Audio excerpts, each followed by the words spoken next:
Estes são os últimos ritos do faraó Ramsés, o Grande, o regente mais poderoso do Antigo Egito. Depois de uma vida inteira em busca da imortalidade, esta é a cerimônia final, um rito pela eternidade. Durante os 70 dias seguintes à sua morte, ele é preparado para a vida eterna pelo alto sacerdote de Anubis, o grande embalsamador, o guardião dos mistérios. Seu corpo foi limpo, purificado e desidratado.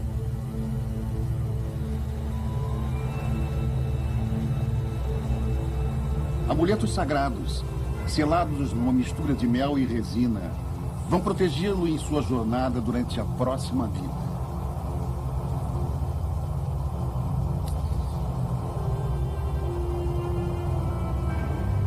Cada ato expressa crenças e sonhos sagrados para o povo egípcio. O esteio e a verdadeira base da vida egípcia.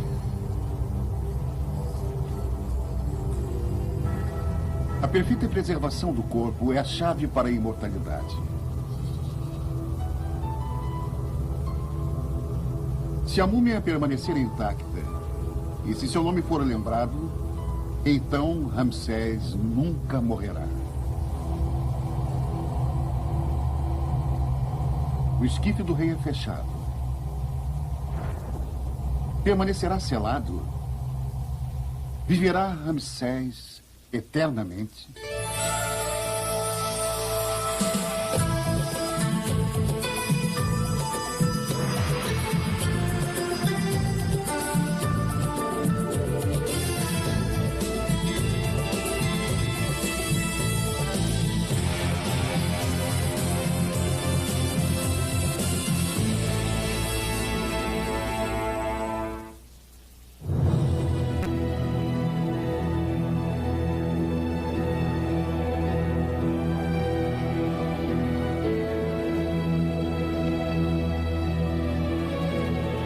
A antiga civilização egípcia durou mais de 3.500 anos.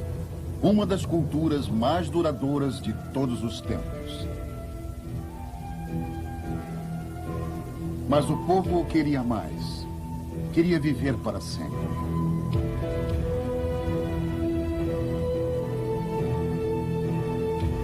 Nenhum egípcio clamou tanto pela imortalidade quanto os faraós. Seus templos e monumentos notáveis foram criados para proteger o rei em sua vida após a morte. De todo o Antigo Egito, do Mediterrâneo até a Núbia, no sul, apenas a múmia de um único rei permanece imperturbável nos dias de hoje. Aqui no Vale dos Reis, muito ao sul das pirâmides, a descoberta desta tumba surpreenderia o mundo.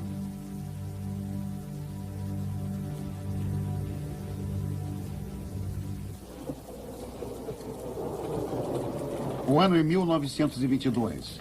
A arqueologia chega ao Egito como um exército invasor. Hordas de europeus vasculham o deserto para o mais precioso de todos os prêmios, uma tumba real intacta. Howard Carter, um experiente egiptologista, passou anos procurando pela tumba de um faraó menos importante. O nome do rei pouco conhecido era Tutankhamon, o rei Tut. Thomas Hoven conta que o Dr. Carter não se deixava abater. Já era o 10º ano e o dinheiro estava acabando. Ele era um romântico, um obcecado. Ele sempre soube que Tut estava lá.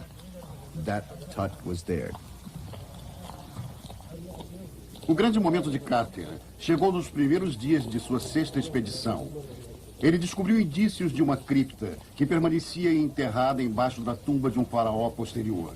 Um acidente do destino que a manteve escondida dos ladrões de tumbas durante séculos.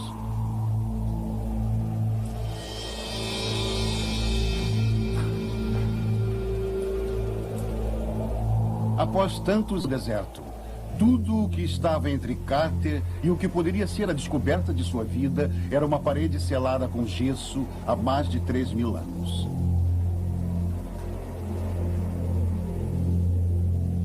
Carter não tinha intenção de deixar que detalhes legais o atrasassem.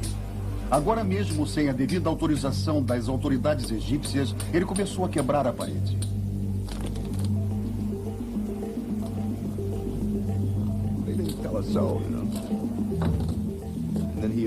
Carter abriu a tumba e uma lufada da antiga atmosfera saiu trazendo o cheiro de tudo que estava lá.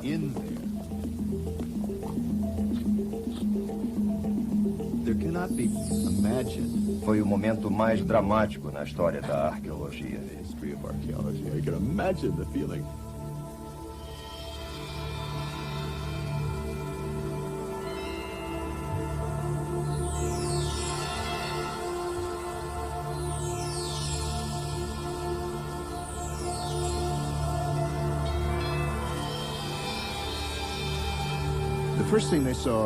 A primeira coisa que viram foram enormes móveis cerimoniais com formas de touro e tigre, com as incrustações de vidro ainda preservadas.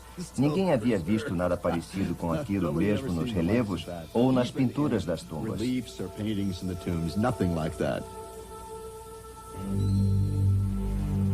Quando o rei Tut se preparou para a eternidade, trouxe com ele todos os confortos domésticos, cestas e potes, brinquedos e utensílios de cozinha, comida e armas, até mesmo modelos de servos feitos em argila para atendê-lo na morte, como faziam na vida.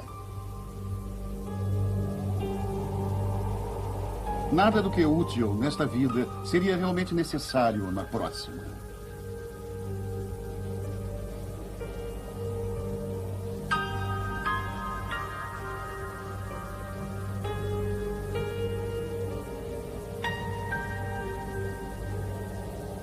Mas muito pouco se sabe sobre o próprio rei. Apenas que estava com 18 ou 19 anos quando morreu e que tinha uma esposa jovem. Mesmo as múmias de 2 bebês, também encontradas na cripta, permanecem à margem dos mistérios que cercam a vida do jovem faraó. Mas uma coisa estava clara. A tumba de Tut foi projetada como um portal para a imortalidade. Um depósito de itens sagrados e mágicos para sua jornada para a eternidade. Hovin conta que encontraram armas que ninguém sabia ter existido. Arcos elaborados, uma peça de aço. Em seu coração, o local mais precioso, no nível mais profundo do rei Tut, encontraram uma peça de aço, uma faca em miniatura, mais valiosa do que todo o ouro encontrado.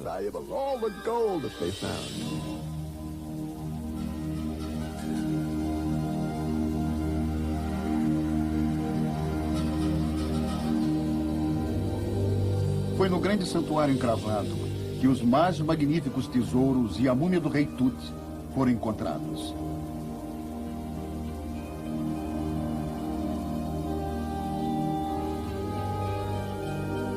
O mais interno dos 4 sarcófagos era de ouro sólido.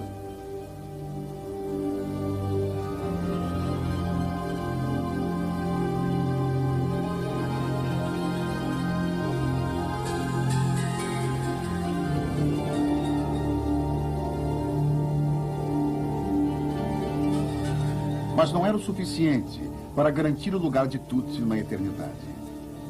Sua múmia se despedaçou assim que Carter a desenfaixou, procurando as joias do rei.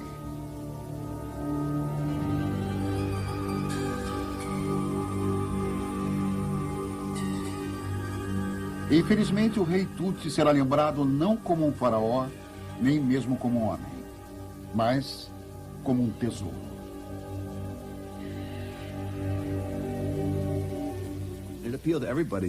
Hovin fala que parecia que eles estavam em busca do pote de ouro no final do arco-íris, e o que poderia se encontrar lá ninguém sabia, e se tornou um acontecimento jornalístico selvagem, um dos primeiros eventos populares do século XX.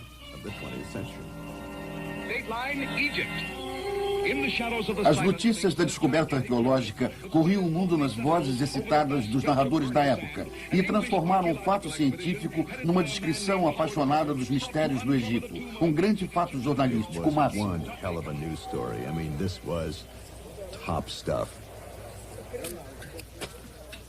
Nenhum tesouro, anterior ou posterior, se compara com o que Carter encontrou. Segundo Hoving, mais uma vez a equipe teve a sensação de que eram coisas para seres humanos e que haviam sido usadas. Os pequenos brinquedos tinham marcas que mostravam que Tutti, quando criança, os jogara no chão. As armas haviam sido usadas. Alguns dos arcos estavam levemente marcados porque ele praticava com eles. Os pesquisadores achavam que a energia humana estava nos objetos.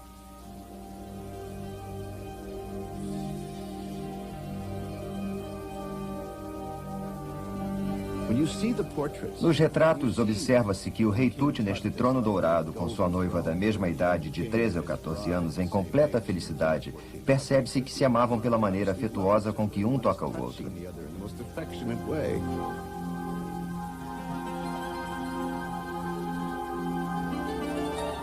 Enquanto vivo, o rei Tutti reinou por todo o Egito. Na morte, ele esperava que a vida eterna fosse pródiga como a corte real que ele havia deixado.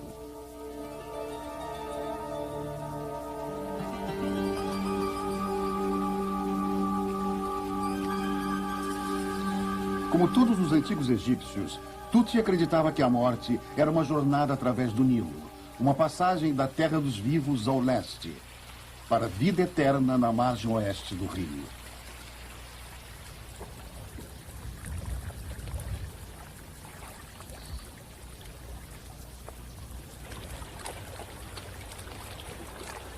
O Nilo era a alma do Egito, o elo sagrado entre a terra dos vivos e a terra dos mortos. Os egípcios viviam no lado leste, mas não importava se você fosse um faraó enterrado numa pirâmide ou um cidadão comum sepultado na areia. Você esperava ser enterrado na margem oeste do rio. No seu ritmo constante e confiável, o rio fornecia a base para a sua crença na passagem desta vida para a próxima, de uma margem à outra. A passagem para a eternidade.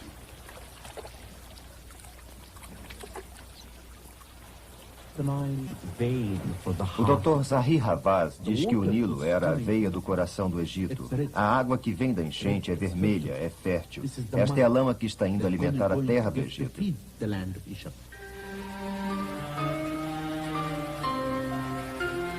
O mais velho mito do Antigo Egito, a história da criação, foi gerada em meio às águas turbulentas do Nilo.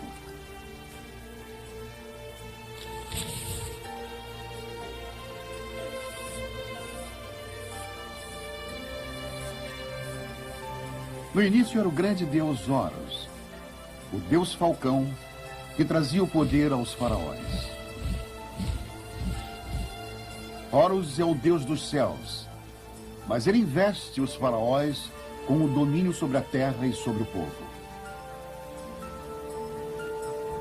Nas paredes do templo, os fiéis celebram o poder do Nilo, a fonte de toda a vida e o caminho para a imortalidade.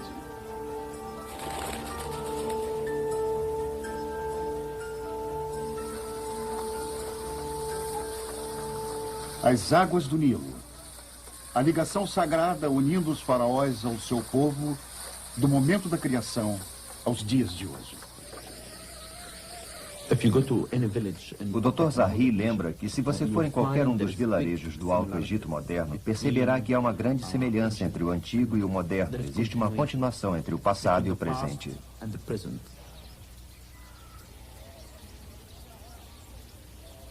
Modelos de tumbas enterradas com fazendeiros prósperos exibem detalhes do funcionamento de uma fazenda egípcia.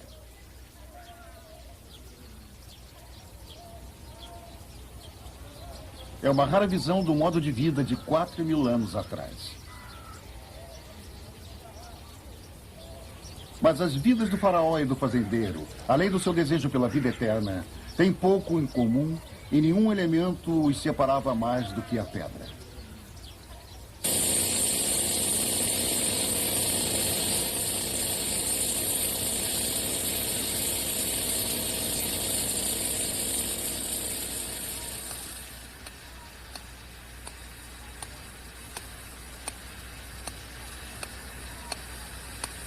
A pedra era a incorporação do poder do faraó e sua maior arma contra o tempo. A grande missão de cada novo rei era garantir as pedreiras que forneceriam o material bruto para os monumentos do seu reinado. Este obelisco poderia ter sido o mais alto do mundo antigo, mas uma falha no granito fez com que ele quebrasse antes de estar completo. Como esta massa de 12 mil toneladas poderia ser movida e colocada no lugar, ainda permanece um mistério.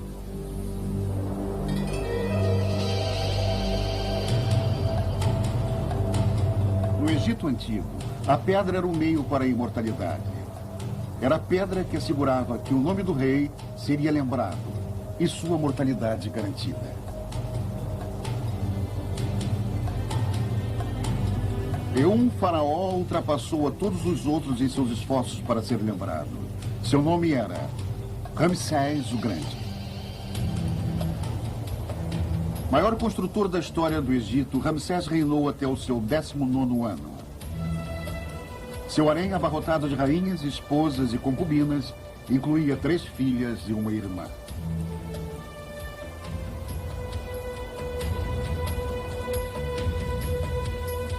Ele era pai de mais de 90 crianças, mas seu maior legado foi deixado em pedra. Assim como um grande general motiva suas tropas para a batalha, as palavras mais inspiradas de Ramsés foram para seus construtores. Ele dizia: ó, meus trabalhadores escolhidos, valiosos homens de habilidade comprovada, artesãos da pedra valiosa, eu sou seu provedor constante. Os silos gemem de grãos para vocês. Nenhum de vocês passará a noite com fome.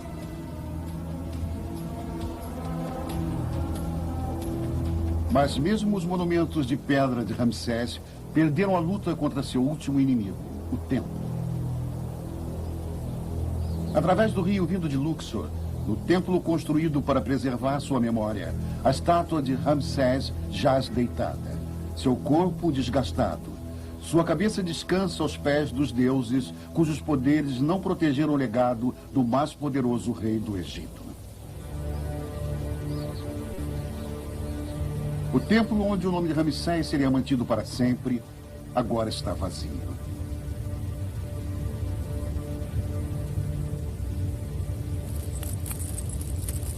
O que foi feito dos tesouros de Ramsés? Onde estão os seus bens? Onde está sua máscara dourada?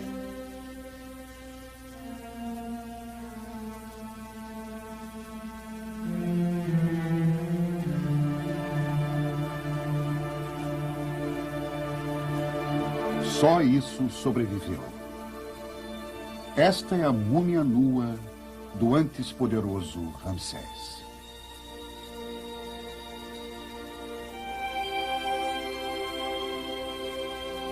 Seu corpo é testemunha do destino que o maior regente do Egito nunca poderia ter previsto.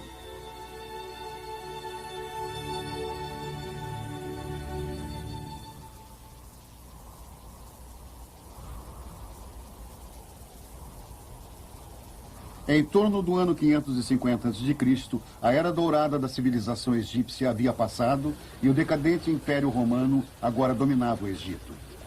Com os romanos veio o cristianismo. A antiga fé em reencarnação e imortalidade foi banida.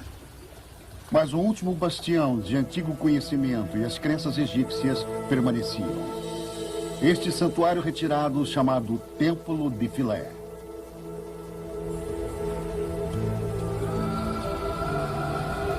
Entre estas paredes, sacerdotes mantinham viva a antiga fé.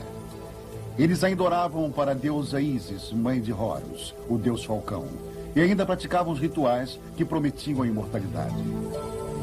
Apenas no templo de Philae, os mistérios dos deuses antigos ainda eram respeitados e reverenciados.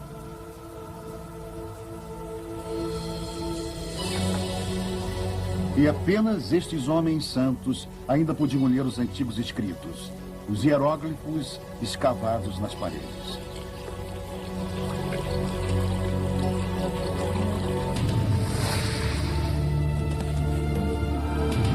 Finalmente, este último bastião da nação egípcia foi atacado.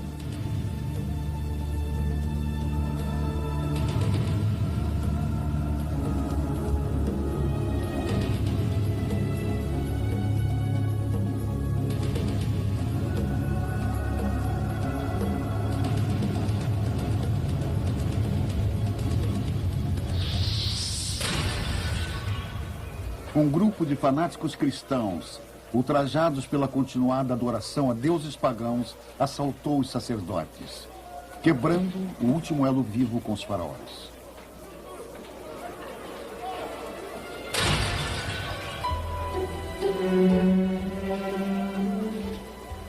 Os sacerdotes foram mortos ou banidos. Eles levaram seu conhecimento dos hieróglifos para suas covas.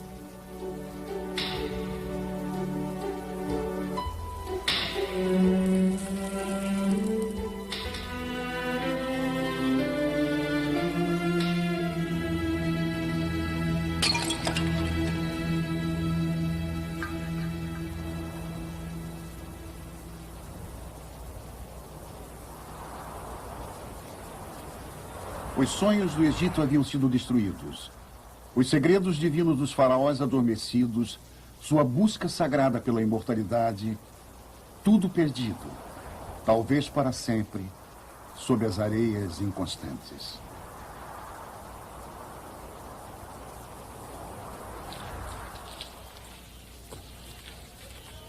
O silêncio durou 1.300 anos. Então, outro invasor chegou.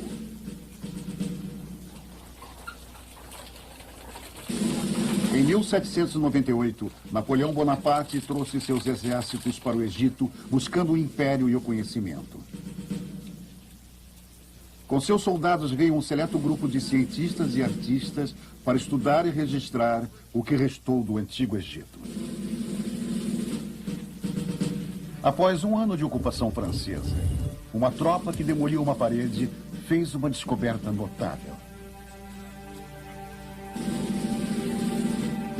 Encontraram o mais significante achado arqueológico de todos os tempos: a Pedra Roseta. A Pedra da Roseta, diz o Dr. Brian, é uma daquelas descobertas arqueológicas acidentais que mudam a história. Sem os acidentes, a arqueologia poderia nunca ter acontecido. De todas as grandes descobertas, muitas aconteceram por acidente.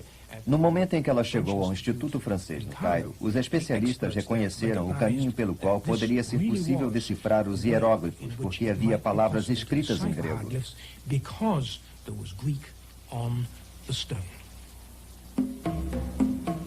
O grego era a chave, porque a mensagem gravada acima das inscrições gregas era a mesma dos hieróglifos esquecidos no Antigo Egito. O grego era ensinado nas escolas e fornecia a chave para decifrar a linguagem dos faraós. Agora, milhares de anos de antigas inscrições egípcias poderiam ser traduzidas. Após séculos de silêncio, as vozes egípcias poderiam ser ouvidas outra vez. Dizem as cartas de Renakid: e sobre as inundações da nossa terra é você quem a está cultivando, e você é o responsável. Trabalhe duro e seja cuidadoso. Se minhas terras inundarem, que a desgraça caia sobre você. Num papiro cirúrgico está escrito: quem neste templo tiver um ferimento, que trate a ferida com cataplasma de carne fresca no primeiro dia. Depois, nos outros dias, com gordura e mel, até que se recupere. Um poema de amor, escrito em mais ou menos 1.300 anos antes de Cristo, dizia: o som da sua voz é doce, cheio como o gosto do vinho de tâmara. E eu, uma moça bêbada, com uma trança de flores, cativa, vivo apenas para ouvi-la.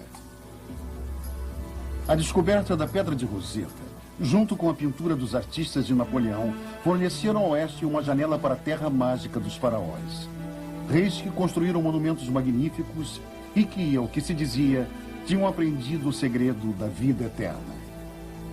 E o mundo se apaixonou pelo Egito.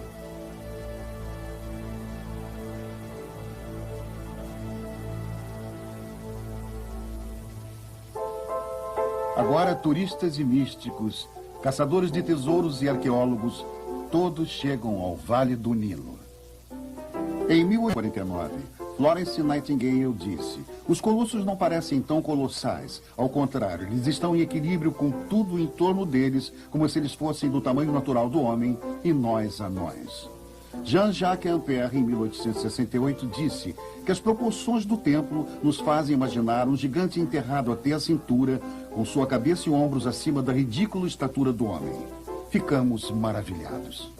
Em 1869, Mark Twain perguntava: quem diria que não é vigoroso, hilariante, dilacerante, que distende os músculos, que desloca os ossos, e é perfeitamente excruciante e exaustivo o passatempo de escalar pirâmides. Mas de todas as maravilhas do Egito, uma capturou a imaginação do mundo como nada mais na história humana.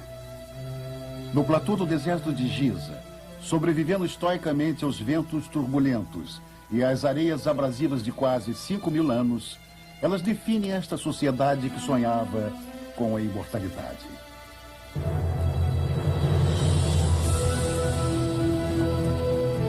As pirâmides que haviam derrotado o próprio tempo.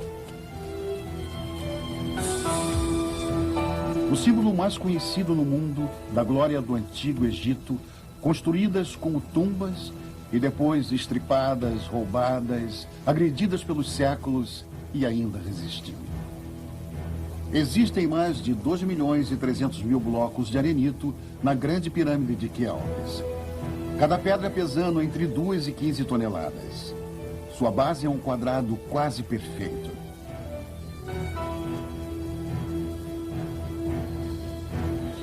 Com quase 160 metros de altura, ela poderia conter o equivalente a 872 aviões a jato. E ainda hoje, os mistérios persistem.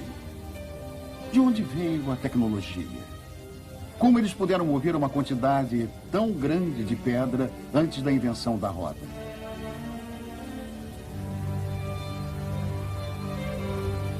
Talvez o mais intrigante de tudo.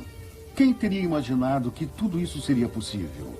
Estruturas eternas de pedra, as maiores do mundo, quando nada com uma fração do seu tamanho havia sido.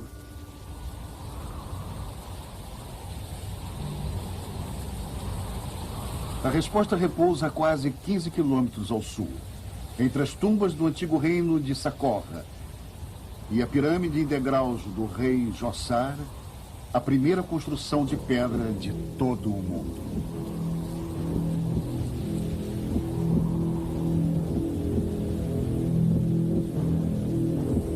Este foi o laboratório que provou que as grandes pirâmides eram possíveis.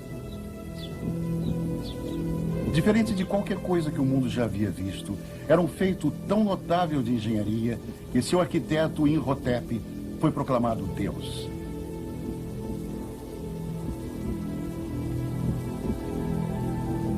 Originalmente desenhando uma tumba simples, de perfil baixo, chamada mastaba, Imhotep não ficou satisfeito.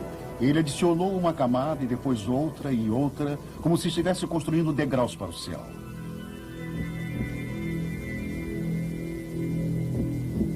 Ele também cavou fundo na terra, criando um labirinto de câmaras, galerias e corredores, projetados para manter o verdadeiro local de sepultamento do rei em segredo.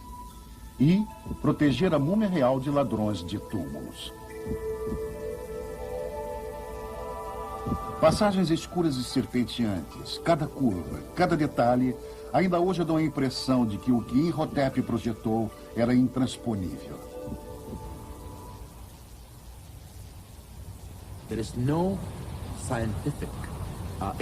Nunca houve uma explicação de como as pirâmides eram construídas. Nunca foi deixado um rolo de papiro ou uma descrição numa pedra que explicasse como eles fizeram. Hoje em dia é necessário um motor diesel de 350 HP e uma pá mecânica para levantar este bloco de granito de 7 toneladas. Muitos dos blocos da Grande Pirâmide pesam mais que o dobro disso.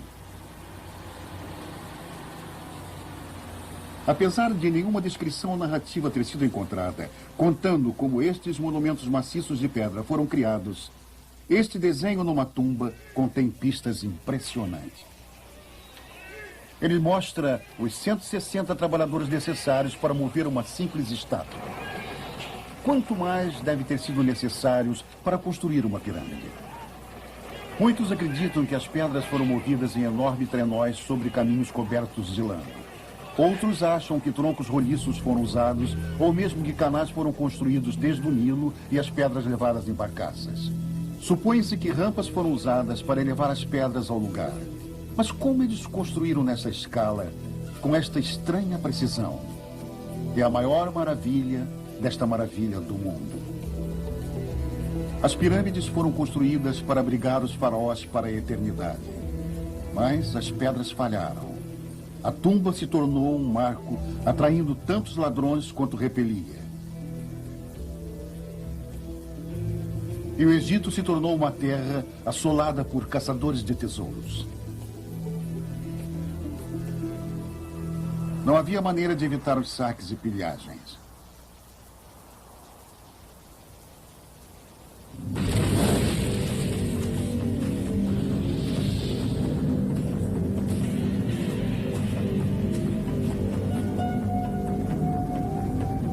A tumba do faraó foi projetada para proteger seu tesouro e garantir à sua múmia passagem pela eternidade.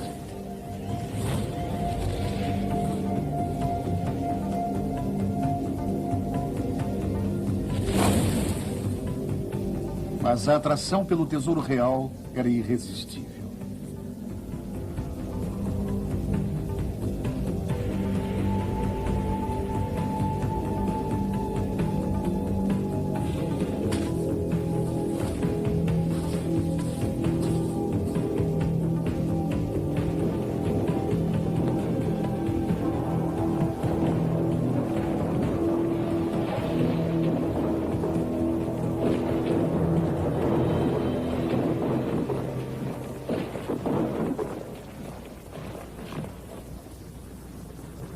A despeito dos melhores arquitetos reais, as tumbas foram violadas.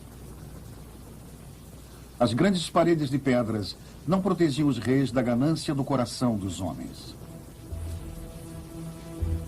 Os intrusos podiam ser simples ladrões, sacerdotes do rei ou até os próprios construtores da tumba.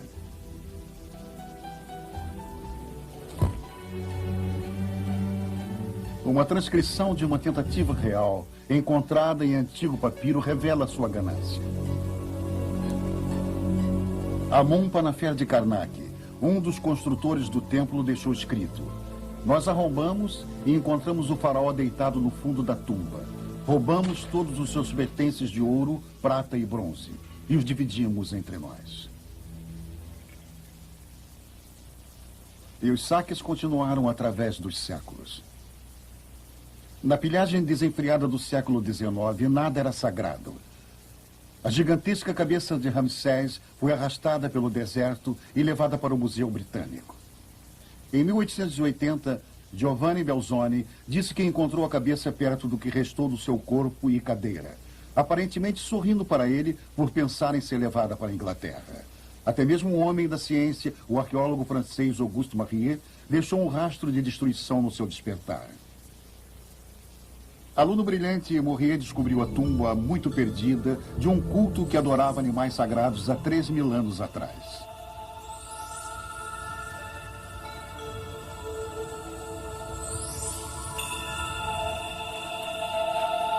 Muito abaixo do chão em Sakura, um labirinto de catacumbas com caixões de pedra maciça que um dia abrigaram múmias de touros adultos.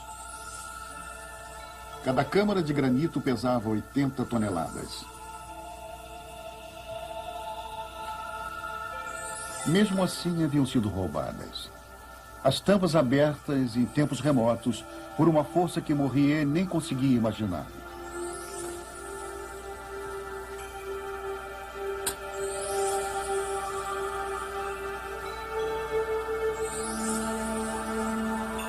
Apenas um sarcófago permanecia fechado, mas Mariette e seus homens vieram bem armados.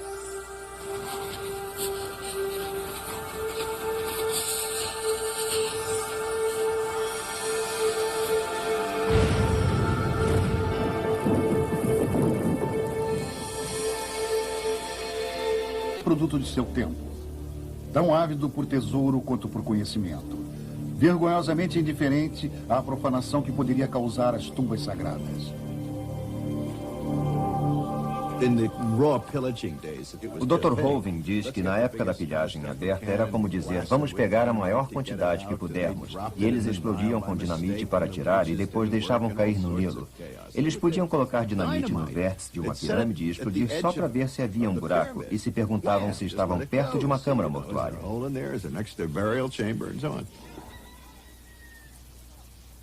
Apesar dos melhores esforços das autoridades egípcias, as escavações ilícitas continuavam. Os transgressores mais persistentes viviam aqui em Kurna, a Vila dos Ladrões.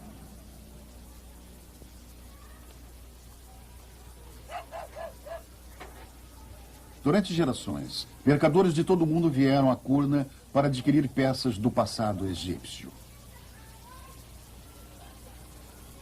O mercado negro crescente florescia nestas ruas estreitas.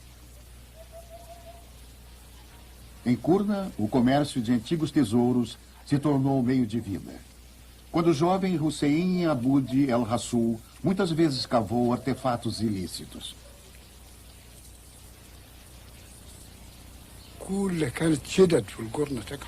Kurna está construída sobre muitos artefatos e antiguidades. Ninguém sabe realmente o que está enterrado aqui embaixo. Existem centenas de tumbas que ainda estão fechadas e que não foram descobertas. Mas todos os moradores, sem exceção, sabem o valor do lugar de onde eles vivem. E sempre que alguém pode vender alguma coisa, vende.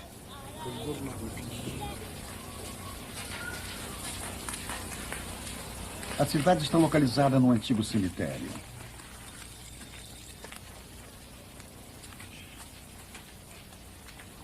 Os túneis feitos por saqueadores se espalham, mas provavelmente estes são os mais longos desde que começou o roubo de sepulturas de nobres menores e até mesmo de cidadãos comuns.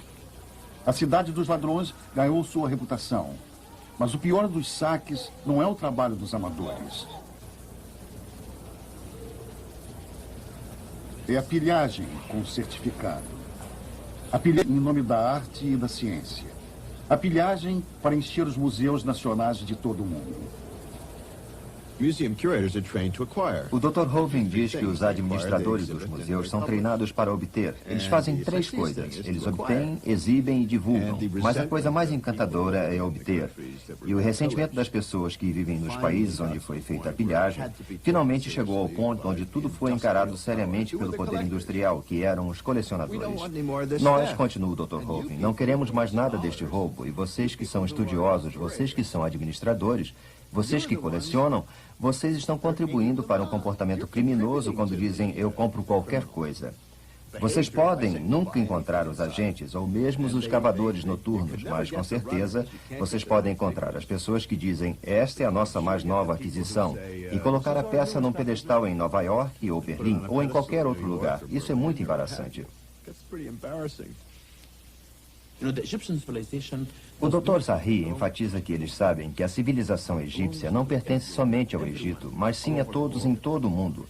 Como egípcios, eles são os guardiões desta civilização e é por isso que todos nós, egípcios, americanos e europeus, temos que cooperar para acabar com este crime.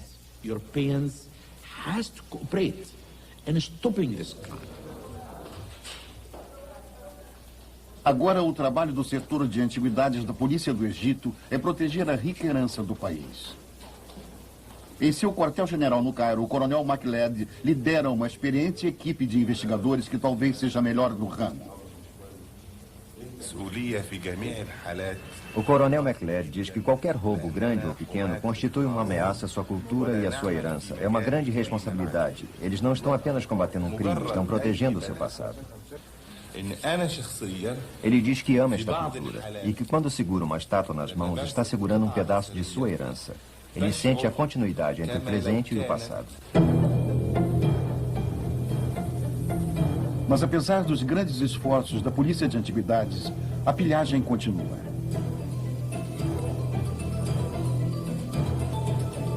Em 1922, um templo isolado foi invadido por um audacioso grupo de ladrões. Seu alvo, uma das relíquias mais importantes e grandiosas do templo.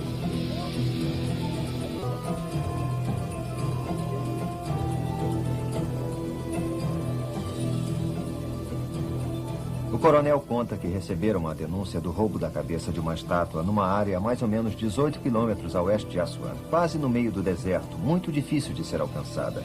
Era uma peça extremamente importante porque era a estátua de Ramsés o Grande. Em casos como este, todos no departamento, não importa o cargo, se unem para solucionar o roubo e recuperar a peça roubada. A equipe do coronel McLeod finalmente capturou os ladrões e recuperou a cabeça roubada.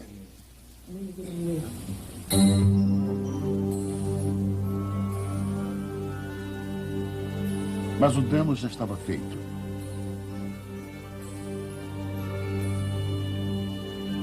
Agora não era pedra, mas carne e sangue. As múmias dos maiores regentes do Antigo Egito que sofreram a pior de todas as profanações.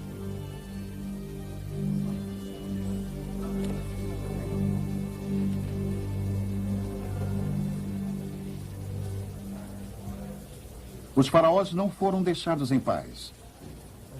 O destino desta múmia não é raro, somente sua linhagem. Esta é a múmia de Tutankhamon, o rei Tut. Ao longo dos anos ele foi grosseiramente manipulado, mas as múmias sofreram indignidades muito piores. Elas se transformaram em objetos de rituais e credos bizarros. O Dr. Brian conta que na Idade Medieval, o pó das antigas múmias egípcias era considerado um remédio poderoso e um grande afrodisíaco. O rei da França usava no cinto uma bolsa de couro com pó de múmia. Um mercado promissor em que era chamado mômia se desenvolveu por toda a Europa. Existem vários exemplos no final do século XVIII de pessoas moldando as partes descobertas das múmias. E grupos de médicos e cientistas reunidos dando uma recepção e solenemente desenfaixando a múmia. E a coleção de múmias se tornou um grande negócio.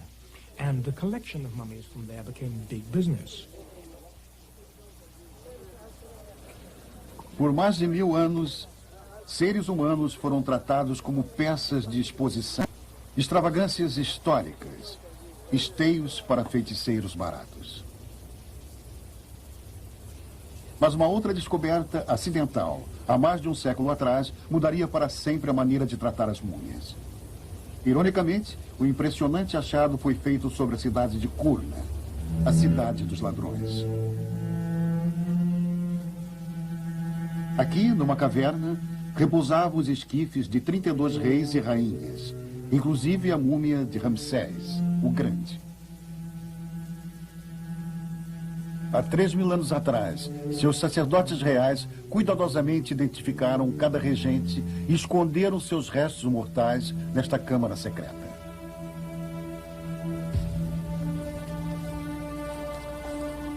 Agora as autoridades egípcias removeram as múmias reais de suas tumbas para sua própria proteção.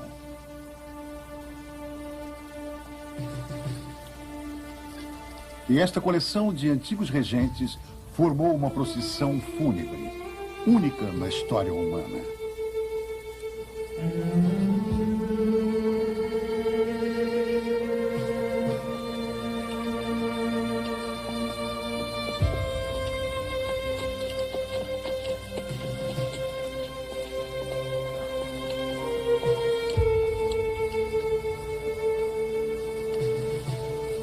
Ao longo de todo o Nilo, os egípcios se reuniram para render homenagens, enquanto a melancólica caravana de antigos regentes fazia sua jornada final em direção norte para o Cairo.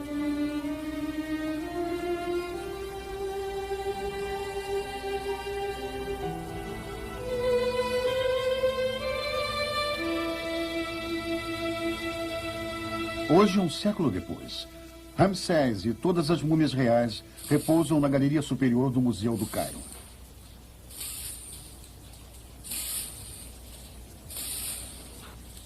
Um esforço inigualável de conservação é feito para preservar os antigos faraós e terminar a tarefa que seus sacerdotes começaram. Mas agora, os cientistas tomaram o lugar dos homens santos como protetores das múmias reais. Dr. Nair Skander está levando uma vez poderoso para um estranho lugar de repouso.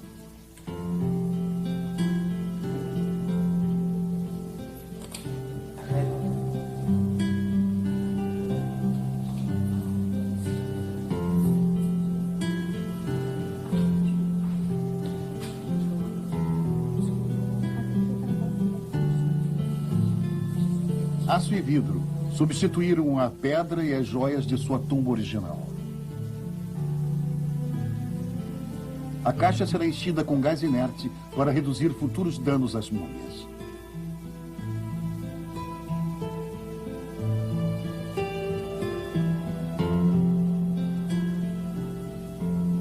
Terminando uma jornada que começou no século XII a.C., esta múmia real agora descansará em paz, protegida pela tecnologia do século XX.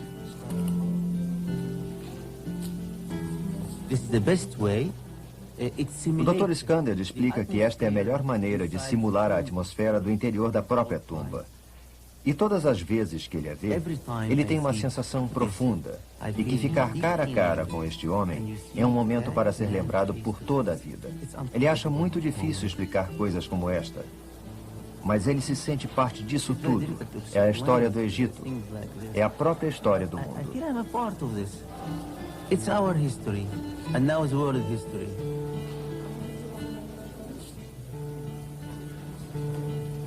Talvez o que faça com que o Egito seja tão misterioso e majestoso é que os traços de humildade estão todos desaparecidos, apagados pela passagem do tempo. Nossa visão é sobre o exótico, as construções monumentais e os tesouros reais de beleza deslumbrante e inspirada.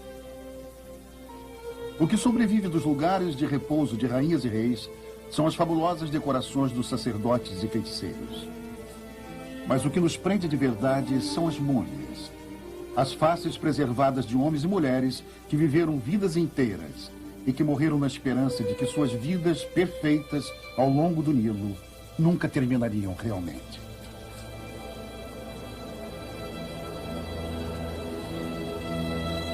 E agora, aqui, eles estão mais perto de como nunca estiveram.